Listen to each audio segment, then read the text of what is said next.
Hello and welcome to another lecture of Econ 23.1 Principles of Macroeconomics. This lecture will cover Chapter 5, in which we deviate from the general terminology and economic concepts and focus more on macroeconomics. If you'll recall, macroeconomics is the study of choices by nations and governments. The definition, which we covered in Chapter 1 of economics, is the study of choices, specifically the study of choices when there is scarcity. So macroeconomics, in turn, has to be the study of nations and governments' choices. Well, within that, we also see that macroeconomics focuses on inflation, unemployment, and economic growth. Let's look at inflation first. Inflation is sustained increases in the average prices of all goods and services. Pay attention to that. It's all goods and services over a period of time. It's sustained increases. For instance, right now, there has been a price hike in gasoline. And who knows, there may be a price decrease by the time I publish this lecture. The reason being is because of Syria. And we don't know specifically what's going to happen in Syria. It's kind of scary right now. Well, that is not true inflation. A lot of people will mistake it as inflation. It's just a temporary increase in the price of gasoline. Because gasoline supply, and you'll recall from Chapter 4, the supply of gasoline has decreased, therefore the demand increases as well as the price equilibrium. True inflation would be something like this. If President Obama or any president decided to implement a policy in which companies that emitted a lot of carbon emissions or produced a lot of carbon emissions, such as those who produce petroleum or gasoline, had to pay a carbon tax. And they had to do it for 5 years. Well, because of this, we would see an increase in the price of gasoline. Remember that the company needs to keep producing as long as marginal benefit is greater than marginal cost. Well, now that marginal cost has increased, they need to increase their benefit. They will do this with a price increase. This price increase of gasoline, because of the new equilibrium, will actually in turn cause a price increase of other goods because of shipping costs.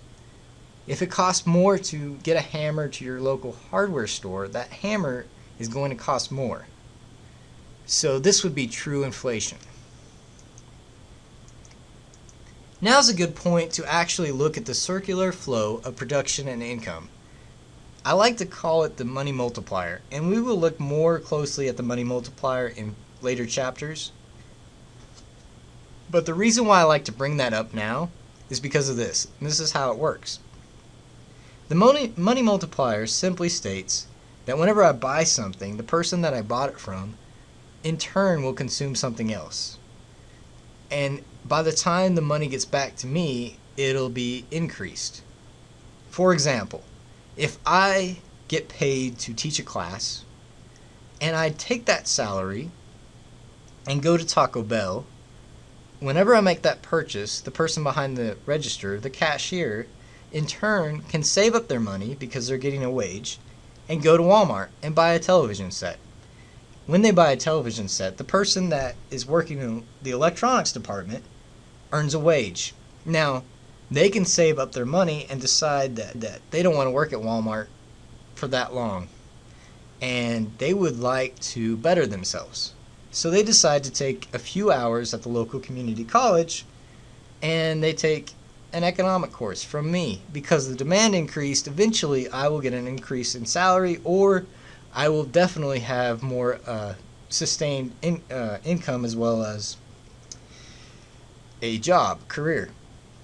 So essentially, one led to the other, led to the other, led to the other, and the economy grew. This is vital to our economy. That's how the free market works. You'll recall the principle of voluntary exchange states both of us are better off when we trade. Well, when we're both better off, we're essentially creating wealth. So now let's look at gross domestic product. Gross domestic product is essentially the blood pressure of the economy. It's how we determine what the economy is doing and where it stands, the health of the economy. The reason why I like to call it the blood pressure of the economy is we can take it just like your doctor takes it, your blood pressure, and we can look at GDP and say, okay, it's either up here or down here, and go from there and try to figure out what part of the economy is bad. It's a quick way to figure out whether the economy is growing or it's shrinking. The great thing about GDP too is that we compare it to itself, and we're able to look at the United States from one quarter to the next and 1 year to the next. If we were to try to compare the GDP for the United States on its own to China or Belize, Brazil, Cuba, Sub-Saharan Africa, it would not make any sense because they're two different things. Just like it would not make a whole lot of sense to compare the GDP of 2013 to the GDP of 1930. We'll look at that in just a second when we talk about real GDP versus nominal GDP. But I want you just to get into the mindset that it's a quick way to see the health of the economy, just like blood pressure is. Think of it this way: if you have high blood pressure, it's good to know that, because then the doctor isn't too concerned if you come in and says your blood pressure is high. They're able to look at yours versus yourself. However, if they looked at it and said, you have high blood pressure versus Mr. Kemper, or Mr. Kemper has high blood pressure versus you, then they might be concerned. Intermediate goods are not included within GDP. The reason being is that they're not final goods and services. The definition of GDP is the total market value of final goods and services. Intermediate goods essentially are the goods that are produced by the middleman. That's the best way that I can say it. For instance, my iPad is made of different parts. There's glass, there's electronics within it, but I bought an iPad. If I include the iPad purchase by myself in the final good in GDP, and I also include the purchase of gas by Apple, I've accounted for that twice, and that's not a good statistic. So real versus nominal. I kind of hinted on that just a second ago. We're going to look at this a little more closely. Real GDP is a measure of GDP that controls for changes in prices. Remember what we talked about, inflation? Well, real GDP also allows us to look at GDP in terms of the money we have and the price levels. You'll recall that the real value of money is the purchasing power. Nominal GDP is just the amount. Right now our GDP is around 17 trillion, I think almost 18 trillion. In the 1930s, I'm not sure what it was, but I doubt it was even $1 trillion. Could we say that we're 18 times better than back then? Probably not, because real GDP needs to be accounted for. Some things are more expensive, some things are cheaper. I guarantee you that a house back in the 30s might only cost $15,000. It might have 2,000 square footage. If you tried to buy a house today for $15,000, the only similarity probably would be that there is not indoor plumbing. Outside of that, it would probably be a 5 foot by 5 foot little room, if that, no electricity, horrible house. Homes are averaging at least $100,000 or more in this area, some areas even more. So real GDP needs to be accounted for. Economic growth. This is when we see a sustained, just like we saw inflation, it continually increases the real GDP of the economy over a long period of time. You might be asking, well, why do we care about it being sustained? The reason being is there are certain times in the economy when it's going to increase just naturally. Right around December, we see an increase in spending. Well, the reason being is because of Christmas. People buy a lot of gifts. That also means we will probably see a decrease in GDP around January as people are exchanging gifts and they're not buying as much because they spent so much money over the last couple months. Now, if GDP continually increased for a long time, then we would actually see the economy growing. The components of GDP. We're going to look at these more closely in just a second, but there are these four things, four variables.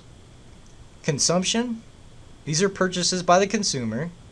Private investment, these are purchases by firms or investments that you personally make, your savings accounts, things like that. Government purchases, these are purchases by the federal, state, and local governments. These are public goods, for instance, education. Fourthly, net exports.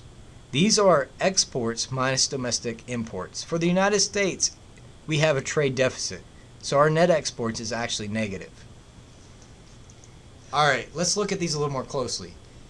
Consumption. These are purchases of newly produced goods and services. The reason why they're new is because of this.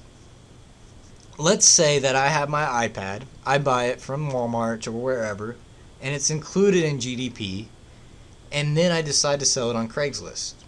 Well, whenever I sell it, let's just say I sell my iPad used for about $350, $400 or something like that, and I get money, the person gets an iPad. The reason why I don't include it again is because I'm going to use the money that I got to buy things.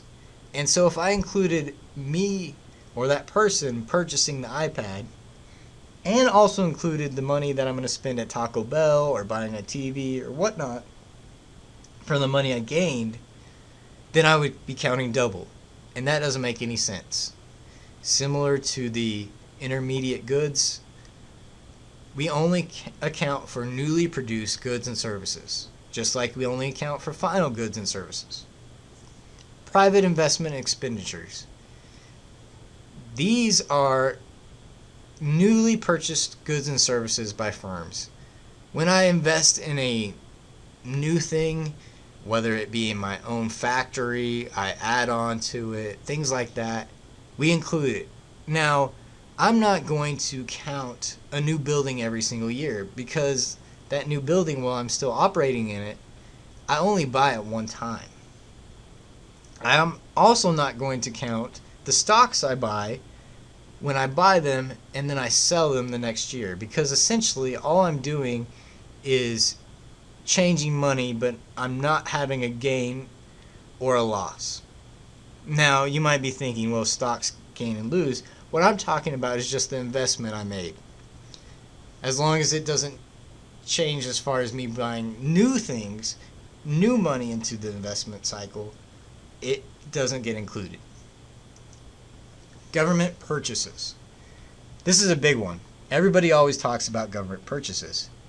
The biggest ones that we've been doing of late are quantitative easing, in which government buys bonds to inflate the money supply, or what you probably have heard of, TARP or bailouts.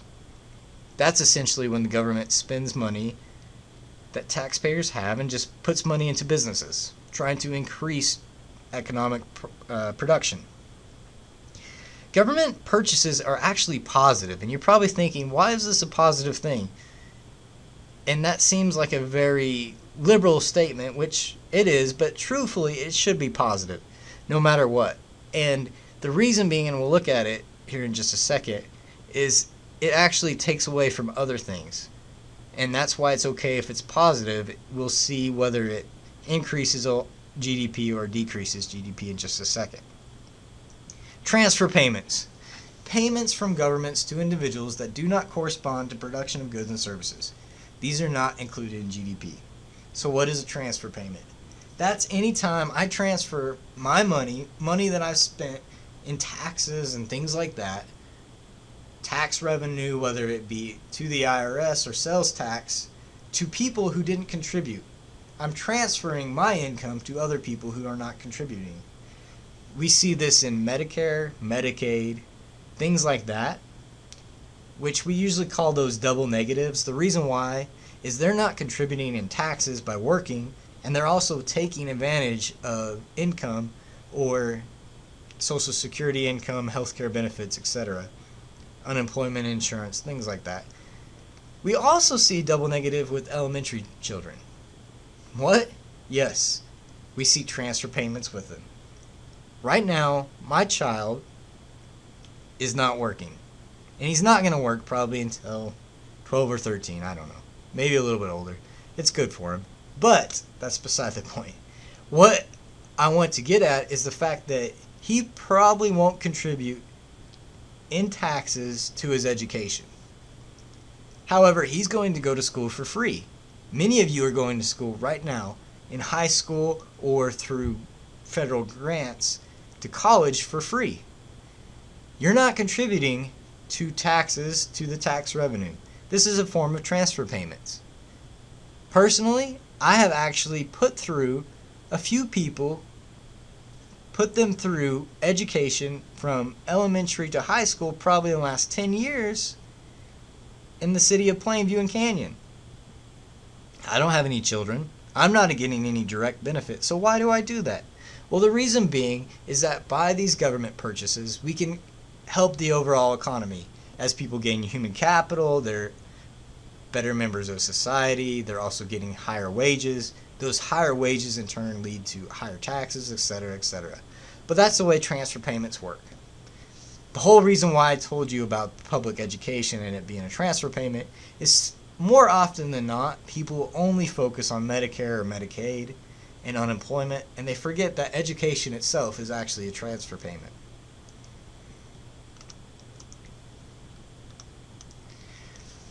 I want to state something real quickly, though, that I mentioned, because this could be confusing. We actually do include the transfer payment of education in GDP. The ones that we don't would be the actual thing that you get in a form of a paycheck or service specifically for you. You don't get the advantage of school yourself. The school is for everybody who attends there.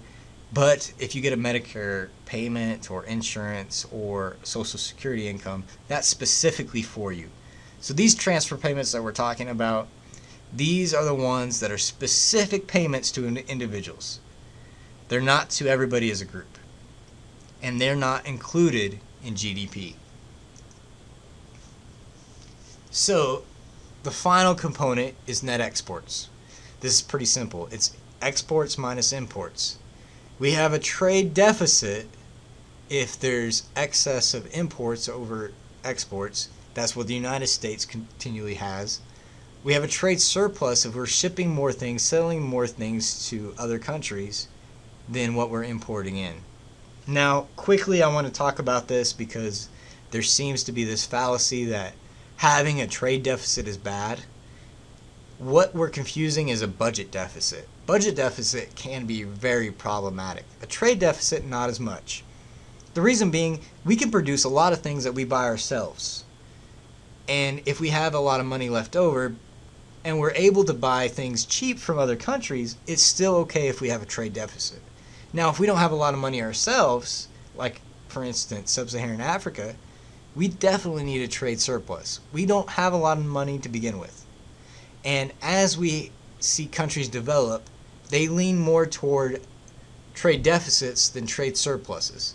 When countries are first starting, they're poorer, third world countries, we see more of the trade surplus. They need money to begin with. Okay, let's put it all together. Together it is Y equals consumption plus investment plus government purchases plus net exports. You need to get this in your head because this will be on the exam. Y equals C plus I plus G plus NX. Once again, it's Y equals C plus I plus G plus NX. There will be an equation on the exam covering this. It'll probably be something like this. If I had $10 trillion in consumption and I had $2 trillion in investment, $4 trillion in government purchases, and $1 trillion in exports, and $2 trillion in imports, what would be my GDP? Once again, that's 10 plus 2, which would give me 12, plus 4, which would give me 16, plus 1 minus 2. So essentially $15 trillion would be my GDP. Now GDP is actually figured out in 4 quarters. The reason why we do that is so we can continually gauge the economy. Plus we can compare various seasons to other seasons. Remember what I said about Christmas? We're probably going to see an increase in GDP. Well, we're going to look at it in quarters. Measuring the national income. Quickly, I want to cover this. The total income earned by a nation's residents, both domestically and abroad. The only reason why we look at this is because there are a lot of companies that produce overseas, and that money comes back to the United States. I don't particularly like national income as a measurement of the economy, but a lot of people do like it. The reason why they like it is because it gives you a big picture of what we're producing overseas as well as the United States. The problem I have with it is the fact that, in the same sense, if we were going to be honest, a company in China who is based out of China but has a factory in the United States, we should probably subtract that from our GDP or our national income, but we don't do that. So it's just the total income by a nation's residents, both domestically and abroad, in the production of goods and services. Gross national product. This is kind of a big thing though. GDP plus net income earned abroad. All we look at there is how much money are we going to earn and pay taxes on that's earned abroad. The good thing about gross national product is it tells us how much we're losing if we compare it to GDP or outsourcing abroad. Alright, national income, we kind of covered that just a second ago. Gross national product, we covered that. Personal income. This is income including transfer payments received by households. Remember what I talked about earlier? These are the direct payments. These aren't the big transfer payments like schools. These are the direct ones to individuals. So if I'm getting unemployment insurance, my personal income is the amount of unemployment insurance I'm getting. That check every month. Personal disposable income. This is probably the thing that you've heard the most about but didn't understand or know the terminology for it. This is the amount of money that you have after paying income taxes. Yeah, it's just after paying income taxes. Know that it doesn't say after you pay your necessities, your lights, your utilities, specific bills, your debts. It's just how much money you have after you pay income taxes. Because in economics, we don't tell you specifically how you should spend your money. All we're looking at right now is how much money you have to consume, to buy things. Consumption is just how much you buy. That's personal disposable income.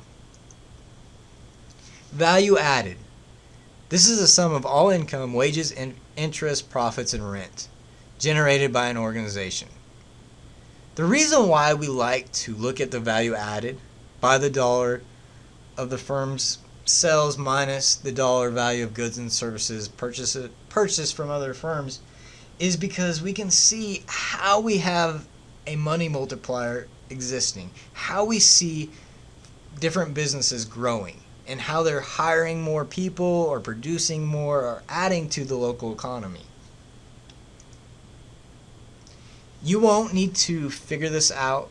I decided the other day that I'm not going to have a question about this, but you can look at this for your own personal interest. What we will have is an equation or a question on the exam over GDP. If you'll recall, GDP is y equals c plus I plus g plus nx. I'm going to say that over and over and over again so it gets in your head. We're going to look at that and figure it out with a percentage change. So you might want to pay attention to the other video that I'm going to put on later this week that will calculate that. Alright, our GDP deflator. We will have a question about this. GDP deflator, an index that measures how the prices of goods and services, including GDP change over time? Essentially, it will be pretty simple. What if I give you something like this? GDP, the nominal value of GDP is 17 trillion, while the real GDP value is actually 16 trillion. What would that be? Well, essentially, if we take 17 divided by 16, we get 1.06, and we times that by 100, we find out that the real value, or the GDP deflator, is 106%. Essentially, we're at a level of 106% of what we were previously. We can buy 106% of what we could previously. Now, if real GDP was greater, for instance, nominal GDP was actually 16 or 17 and real GDP was 17. Actually, I think I said that the same way. What if nominal GDP was 16 and real GDP was 17?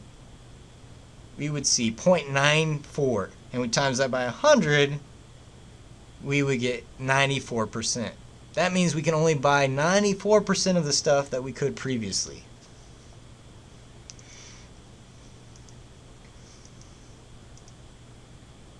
Alright, fluctuations in GDP. There are two things that we need to look at when we talk about fluctuations in GDP. The first is troughs, and that is when the GDP is at a low level, the lowest point in its particular upward slope. The peak, though, would be at the highest point in its slope. You can see in this curve, pretty simple, when the recessions hit. We have one in 1990 to 1991, and if we were to go up a little bit further, we would see one in 1999-2000. We'd see another one in 2007, 2008, etc., etc. This shows you pretty self-explanatory where the peak is, where the trough is, and then we see the expansion where it actually goes beyond the peak. A recession. This is defined as 6 consecutive months of declining real GDP. I will include another video later in the week that shows you how to calculate whether we're in a recession or not, along with a depression. Just notice that that is 6 months, and if a year is divided into 4 quarters, that's 2 back-to-back consecutive negative quarters of real GDP or declining GDP. A depression is a full year, 12 consecutive months of declining real GDP. Peak, essentially that's the date at which the recession starts. The trough is the date at which output stops falling and it starts to increase again. Expansion is the period after. Once again, GDP is Y equals C plus I plus G plus NX. You need to know that. You will also need to know how to figure out percentage change in GDP. Please look at the video that I'm going to add on later this week. That will tell you how to calculate it and how to figure out depressions and recessions. As always, if you have any questions, please feel free to contact me. You can contact me via Twitter at James Kemper or via email jkemper@southplainscollege.edu. Thank you and have a nice day.